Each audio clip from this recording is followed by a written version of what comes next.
சென்னை தெற்கு மாவட்ட திமுக கலைஞர் நகர் வடக்கு பகுதி 127வது வட்ட கழகத்தின் சார்பில் தொடர் வெற்றியின் தூய வடிவம் என்று எல்லோராலும் செல்லமாக அழைக்கக்கூடிய மாண்புமிகு தமிழ்நாடு முதலமைச்சர் கழகத் தலைவருடைய 72வது பிறந்த நாள் விழா வாழ்த்தரங்கம் வந்திருக்கிற பெருமரியாதைக்குரிய பண்பாளர், பாராட்டுக்குரியவர். நானே எங்கள் பட்டிமன்ற பேச்சாளர் ஒரு ஆளுக்கு உடம்புலின்னு சொல்லி ஒரு இரவு நேரத்தில் 1 மணிக்கு பேசினப்போ கூட 3/4 மணி நேரத்தில் அந்த பணியை சிறப்பாக செய்து முடித்திருக்கக்கூடிய அனைத்து ஆச்சரியப்பட்டேன். எப்படி அதுக்கு நேரம் இருக்குது அப்படின்னு சொல்லி வியக்கிற அளவுக்கு அந்த பணியை எளிமையாக செய்து முடித்திருக்கக்கூடிய மருத்துவம் மற்றும் மக்கள் நல்வாழ்வுத்துறை அமைச்சர், சென்னை தெற்கு மாவட்ட கழக செயலாளர், மரியாதைக்குரிய பண்பாளர் மாண்புமிகு மா சுப்பிரமணிய அவர்களுக்கும், சட்டம் நீதிமன்றம் ஊழல் தடுப்பு சட்டத்துறை அமைச்சர் மரியாதைக்குரிய எஸ் ரகுபதி அவர்களுக்கும் இந்த இடத்துல ஒரு பெரிய நன்றியை சொல்லி, கழகத்தின் கொள்கை பரப்பு செயலாளர் மரியாதைக்குரிய பண்பாளர் முனைவர் சபாபதி மோகன் அவர்களுக்கும் நன்றி சொல்லி, விரும்பாக்கம் சட்டமன்ற உறுப்பினர் ஏஎம்பி பிரபாகர் ராஜா ஐயா அவர்களுக்கும் நன்றி சொல்லி, நிரம்ப இருக்காங்க பெருமக்கள். காரம்பாக்கம் கணபதி அவர்கள் நிரம்ப இருக்காங்க. ஏன்னா எனக்கு கொடுக்கப்பட்ட நேரம் 20 நிமிஷம்.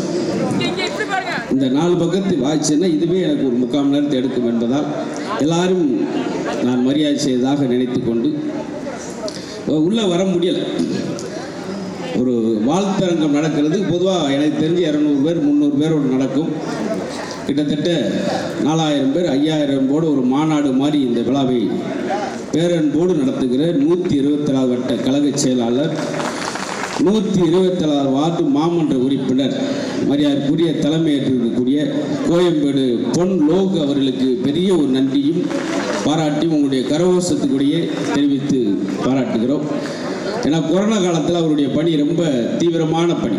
நிறைய மக்களுக்கு பார்த்துருப்பீங்க. ஒரே நேரத்தில் 15000 மக்களுக்கு இருக்கிற எல்லா பெருமக்களும். அதனால் முத்தமிழருடைய பிறந்த நாள், தமிழின் பிறந்த நாள், நம்முடைய தளபதியாருடைய பிறந்த நாள், தமிழர்களுடைய பிறந்த நாள். இந்த இடத்துல நீங்கள் கை தட்டியிருக்கணும். பரவாயில்ல, நீங்களாம் தட்டின மாதிரி மெய் சிலுத்து கேட்குற மாதிரி நினச்சிக்க. எங்களை மாதிரி ஆளுக்கு ஒரு நிமிஷம் நீங்கள் கை தட்டிட்டே இருக்கணும். அப்படி ஒரு நோய்க்கு நாங்கள் ஆளாயிருக்கோம். யாராவது கை தட்டினா எனக்கு படபடன் வேர்த்து கீழே விழுகிற அளவுக்கு சக்தி வலுவிழந்தவனாக இருக்கு. ரொம்ப அழகு. பல்வேறு பெருமைகளும் சிறப்புகளும் இருந்த, அதாவது எளிமையாக இருப்பார் தளபதி அவர்கள். எளிமையாக இருப்பார். அவர் குணத்தில் ரிச்சாக இருப்பார். அதான் முக்கியமான விஷயம். நான் நிரம்ப சொல்லும்போது சொன்னேன்,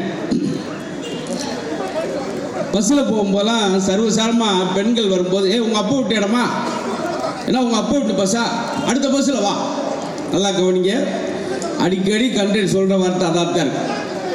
அப்பா விட்டு பஸ் மாதிரி நினச்ச நேரத்தில் ஏறுற பெண்களை சொல்கிற நேரத்தில் பெண்கள் தைரியமாக எங்கள் அப்பா விட்டு சொத்து தான், எங்கள் அப்பாவுடைய சொத்து தான் பஸ்ஸு அப்படின்னு சொல்கிற அளவுக்கு பெண்களுக்காக பேருந்து பார்த்தீங்களா. ஏன்னா எங்கள் கிராமத்தில் இன்னும் அந்த பேருந்தில் ஏறி நகரத்துக்கு வராதவங்களாம் சின்ன கிராமம். அதை மாற்றிவர். இந்த நிதிநிலை அறிக்கையில் ரொம்ப ஆச்சரியமான விஷயம், ரொம்ப அழகான விஷயம்லாம் இருக்கு.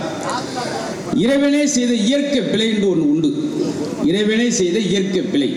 ஆணும் இல்லாமல் பெண்ணும் இல்லாமல் படைத்த அந்த திருநங்கைகளுக்காக அரசு பணி, ஊர்காவல் பணி, அவர்களுக்காக ஊக்கத்தொகை போன்ற அழகான விஷயங்களை இந்த நிதிநிலை அறிக்கையில் ஆண்கள் பெண்கள் மட்டுமல்ல மாற்று இனத்தவருக்கும் அதை செய்ய வேண்டும் என்ற நோக்கோடு நல்ல விஷயம் இதில் ஒரு குறிப்பிடும்படியான விஷயம்.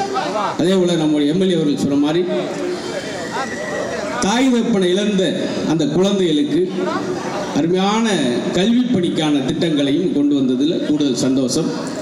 ஏன்னா பொதுவாக இவ்வளோ ஒரு இடத்துல பேசும்போது ஒரு பதட்ட நிலை இருக்கும். ஆனால் இங்கே பாருங்கள், அவ்வளோ அமைதியாக ரம்மியம்மா. அப்போ தான் அவன் அடுத்து பேசுகிறக்கு ஆசை. எவன் ஒருவன் புண்பட்டவனா அவன் தான் சார் பண்பட்டவனாக அந்த பூமியில் மாறப்படும். முத்தமிழறிஞர்கிட்ட சொல்லும்போது, என்ன உங்கள் பையனவே நீங்கள் அரசியல் கொண்டு வந்துட்டீங்க போது அவர் ஒரு வார்த்தை சொன்னார், நான் கொண்டு வரவில்லை. தளபதியார் அவர்களே நான் அரசியலுக்கு கொண்டு வரவில்லை. இந்திரா காந்தி அம்மா தான் என்னுடைய பையனை அரசியல் கொண்டு வந்தார். மீசா சட்டம் போட்டு உள்ளே போய் அவ்வளவு புண்பட்டு இன்னும் அந்த தழும்பு இருக்கிற அளவுக்கு என் மகனை செதுக்கியது இந்திரா காந்தி அம்மா. பார்த்தீங்களா? அப்படி ஏன்னா அந்த மீசா சட்டம் அதான் சொன்னால் ரொம்ப நேரம் ஓடி. ஏன்னா என்னுடைய நேரத்தை பார்த்துக்கிட்டே நான் பேசுகிறேன். 20 நிமிஷத்துக்கு முடிக்கின்றக்காக. எல்லாரும் கேட்குதா? முதல்ல கேட்டு தான் முறைச்சி பார்க்குறீங்களா? சரி, நான் ஒரு ஆசையாக ஒரு விஷயத்தை சொல்லிட்டு உங்களை பார்ப்பேன். நீங்கள் பதிலுக்கு என்னை பார்க்கக்கூடாது. ரொம்ப ஏன்னா இந்த பதில் நான் இது வரைக்கும் வந்து பேசுகிறதில்லை. இன்னைக்கு தான் ஒரு பெரிய சபையில் அது ஒரு உயர்ந்த மனிதன். இந்த இடத்துல நான் நன்றி சொல்கிறது நம்ம கழகத்துக்கு எதுக்காகனா, தலைவரை பற்றி படிக்கும்போது அவ்வளோ அழகழகான விஷயங்கள், எவ்வளோ போராட்டம், எவ்வளோ வழிகள், இதெல்லாம் நாங்கள் பட்டிமன்றத்தில் பேசும்போது நல்ல தலைவரை பற்றி தெரிந்து கொள்வதற்கு எங்களுக்கு ஒரு வாய்ப்பு. அதுக்காகவும் நாங்கள் ஒரு பெரிய நன்றியை சொல்லிக்கிறோம். இதெல்லாம் அடுத்த தலைமுறை இளைஞர்களும் படிக்க வேண்டும். நான் முந்தின நாள் கூட ஒரு இதில் சொல்லியிருந்தேன். இன்னைக்கு எவரெஸ்டாக உயர்ந்திருக்கிறார் என்றால், தளபதியார் அவர்கள் எவரெஸ்டாக உயர்ந்திருக்கிறார் என்றால் அவர் நெவர் ரெஸ்டாக உழைத்ததனால் எவரெஸ்டாக உயர்ந்திருக்கிறார் அப்படின்னு ஒரு வார்த்தை சொல்லி திடீர்னு வந்துடவில்லை அப்படின்னு சொல்லி எவ்வளோ விஷயம் சொல்கிறேன் பாருங்க சார். ஆமாம், பார்த்துக்கங்க சார். இன்னொன்று, இந்த விழாவில் நேர்த்தியை பாருங்கள். அந்த தமிழுடைய உச்சக்கட்ட பண்பாடு, விருந்தோம்பல் கொடுக்கிறதா இருக்கட்டும், வரவேற்கிறதா இருக்கட்டும், நேர்த்தியாக மித்த இடங்களில் பார்ப்பேன். ஒருத்தமே 150 பேர் உட்காந்துருப்பாங்க, 15-20 சண்டை போட்டு கிடப்பாங்க. இங்கே அப்படி கிடையாது. அது மட்டும் இல்லாமல் சொல்லிக்கொண்டே இருக்கலாம் சார். சார் சாதாரண இந்த நிதி நிலைக்கில் இந்த மாதம் இப்போ சொன்னதில் என்ன ஒரு முக்கியமான விஷயங்கள் எவ்வளோ அடுக்கி சொல்லியிருக்காங்க பார்த்தீங்களா? திருநங்கையில் சொன்னேன். அதுக்கடுத்து கட்டிட தொழிலாளர் கூட அவங்களுக்கு இலவச பரிசோதனைக்குலாம் அவங்களுக்கு ஊக்கத்தொகை.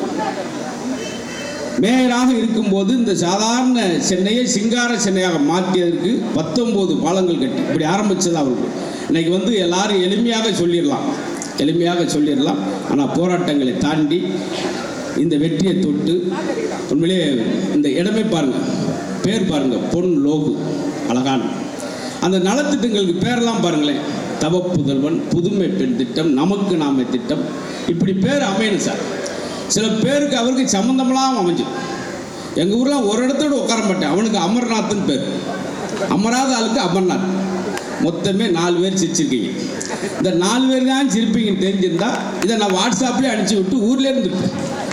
மகிழ்ச்சி. இது எதுக்காகனா, இந்த பிறந்த நாள் தான் நம்ம சந்தோஷத்தை அனுபவிக்க முடியும், மகிழ்ச்சி அனுபவிக்க முடியும்.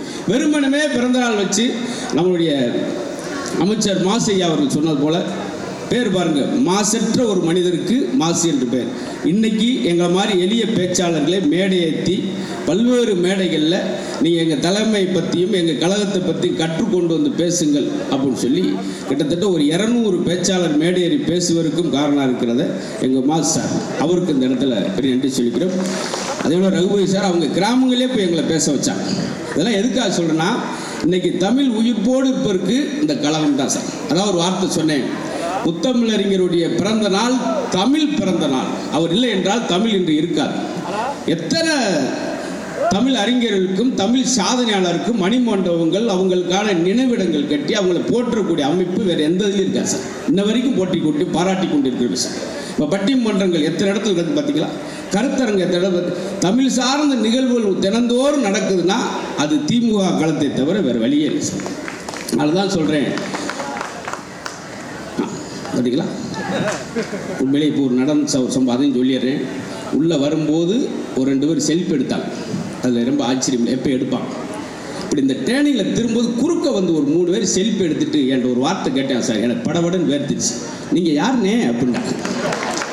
பார்த்தீங்களா சார்? நான் சொன்னேன், எல்ஐஜி ஏசன்ட் தம்பி, இந்த பாலிசி பிடிக்கிறக்கா போய்கிட்டு கேட்பேன் எல்லா இடமும் சார். மித்த விழாக்களை போய் கை கொடுத்துட்டு வர மாதிரி விழாலாம் சார். இது எத்தனை 3800 4000 பேர் நலத்திட்டங்கள் பெறுறாங்க.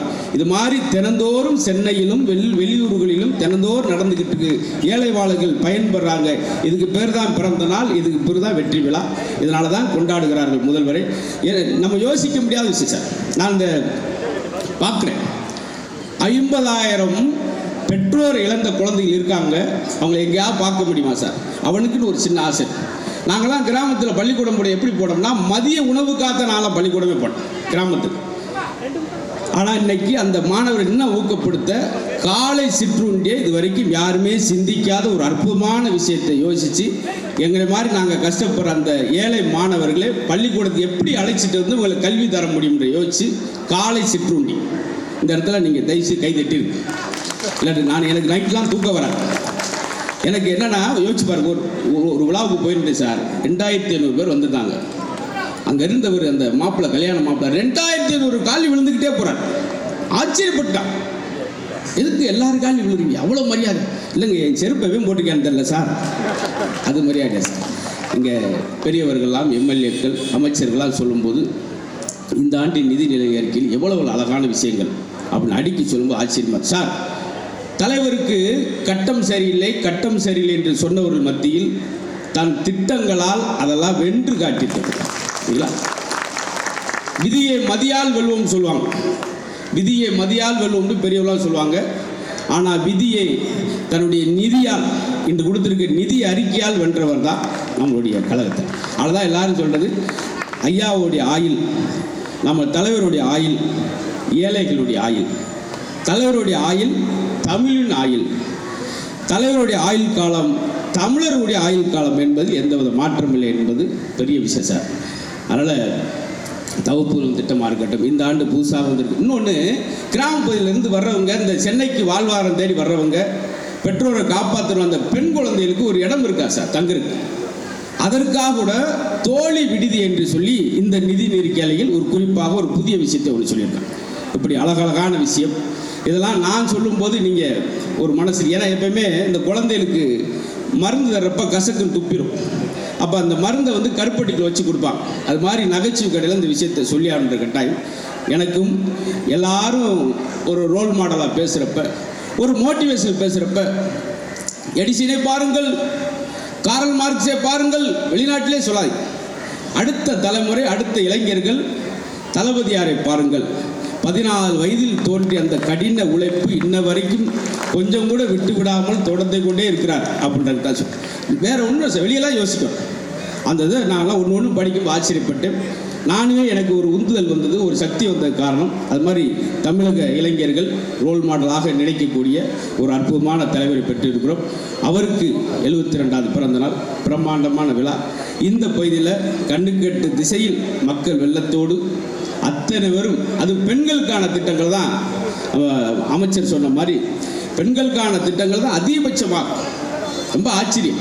நான் சொன்னேன் பார்த்தீங்களா, மகளிர் கிட்டத்தட்ட 26 நாளும் நின்று கொண்டு 15,000 மைல்கள் சென்று அத்தனை நலத்திட்டங்களை வழங்கிய ஒரு முதல்வர் இருக்கிறார் என்றால் அதுவும் நம்முடைய தளபதியார் அவர்கள், நம்முடைய கழக தலைவர் அவர்கள். அவருக்கு பெருமையான வாழ்த்துக்களை, உங்களுடைய அத்தனை ஒரு வாழ்த்துக்கள் உள்மனதிலிருந்து.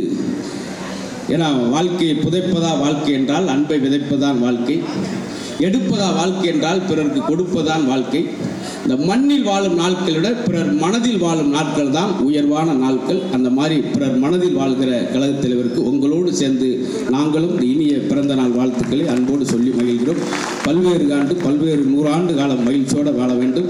தமிழர்களும் தமிழும் செழிப்போடு வளர இது மாதிரி விழாக்கள் தொடர்ச்சியாக நடத்த வேண்டும் என்று சொல்லி அருமை அண்ணன் பிரம்மாண்டமான விழாவை பொன் லோகு அவர்கள் ஏற்பாடுபடுத்தி கொடுத்தாரு. அவருக்கும் என்னுடைய அன்பான நன்றியும் அன்பையும் சொல்லி விடைபெறுகிறேன். நன்றி, நன்றி, வணக்கம்.